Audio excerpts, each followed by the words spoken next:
What is up, guys? Tanner here with another video. Hope you're all having a great day. Me and Dennis are back with another Mythbusters video, Ecom Mythbusters. This one's going to be about product research and some of the stuff people are going to tell you online about product research and why they're either true or not true. And before we get into this video, guys, I want to make a quick announcement. My new course is launching August 1st. I've been flying in young entrepreneurs all over the country and even the world for the past 2 weeks just to film content for you guys for my new course. I'm super excited to share with you guys. You guys are gonna learn a lot about marketing, not just dropshipping, but marketing overall. So stay tuned for that. So the first one is you need to use a video only. So basically what this means is when looking for products on Facebook or Instagram, you're only looking for ads that are with videos. So is that true or false? That's false.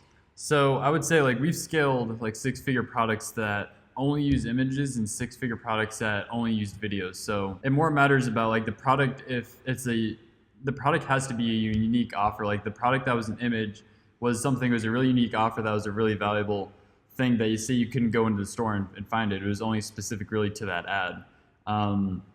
And pretty much the whole thing around our 5 and 6 figure products, the one thing that's always been consistent is that it's been something where whether it's been an image or a video, it's always been something where people see it and it just creates that impulse that they think wow, I really want to buy that right now. And that's the consistent thing over the 5 and 6 figure items, that they just create that type of urge to want to purchase the product. So just finding something that's unique and that creates the urge to want to purchase it is the biggest thing. I mean, I'm sort of in the same boat. I've had stores that have done really well with just images. That was actually my first big store. I ran it up to 100K within a week and a half with only one picture ad, no videos. And also it depends on the functions. But I mean, when looking for product research, you don't want to limit yourself just to pictures or only videos. You really want to keep an open mind when searching for products because anything could be selling. You just have to look at it with an open mind and know what you're doing. So the next one is you should only sell within one niche. Is that true or false? It's false. Why? So whenever you're first starting out, you don't want to limit yourself to one specific niche in one specific store. You want to be able to have choices and be able to test multiple items, especially if you're starting out. I've seen on average it may take 3 to 5 product tests to find one that starts popping off, but it might take 10. It just really depends. So I would say one other thing is that people do not care if you have just a normal store. We actually have a 5-figure store that it's actually a dog store, but its winner is a baby item. So it really doesn't matter.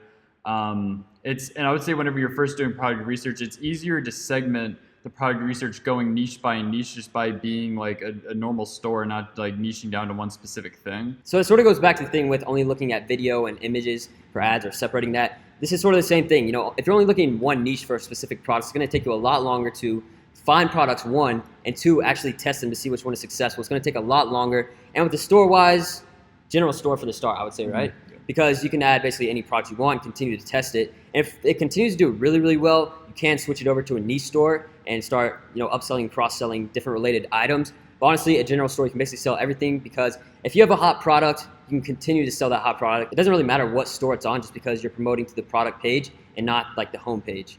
So the next one is you've already seen all the products I could test. I've been searching and searching for all these products. I think that I've seen every single product and I've tested them and I've made no money. Yeah. So is it true or false that I've seen all the products? That's false. False. So there are tens of thousands of unique products, products that meet the criteria to be a 5 and 6 figure item that can be tested. It doesn't necessarily mean you're going to go on Facebook and find a video for it, go find an AliExpress immediately. Some products, I found products on Amazon that we've gotten shipped in, filmed a video for it, and sold on our store and ended up popping off.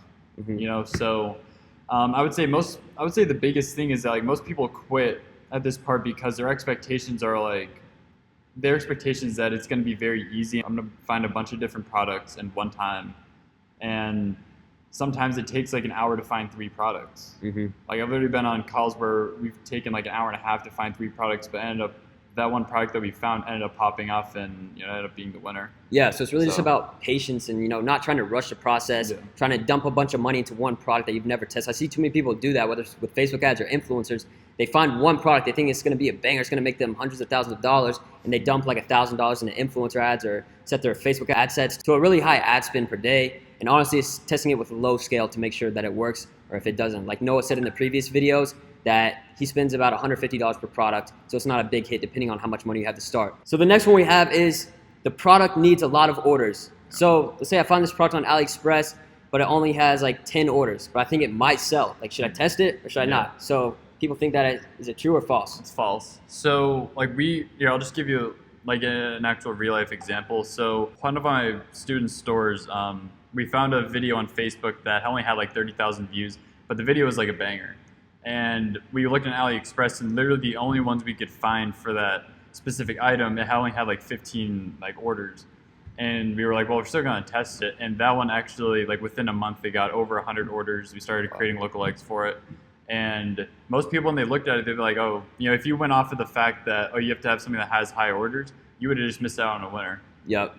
So it's good that the product, say, has been ordered a lot, but it doesn't even mean that it's been bought necessarily by someone who is just going out and like running ads to it. It could be someone just going to buy it, not just from an ad, but just going directly to the site and buying it. Mm-hmm. So it's like that pretty much covers that. Is like, it doesn't matter. Yeah.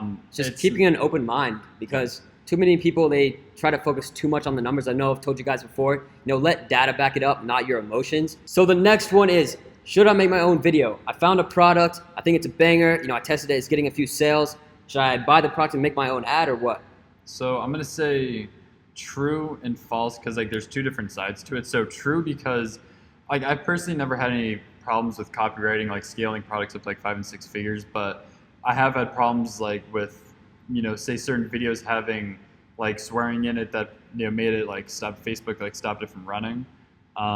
Music. Yeah, music, obviously, getting hit for copyright. So if you're able to, I would order it, and if you have a good person that knows how to film video like I do, like what I usually do is that I would just go to Amazon, I would have like 2 days shipping. Mm-hmm. It gets in, we film it, and it end up being like a banger video. But if you find something on Facebook that's like a banger, you see a bunch of other people testing it, it's just like a video that like has been maybe ran through a little bit, but it's still really good, and you want to test it, just go out and test it. There's plenty of sites that you can just go and download it on.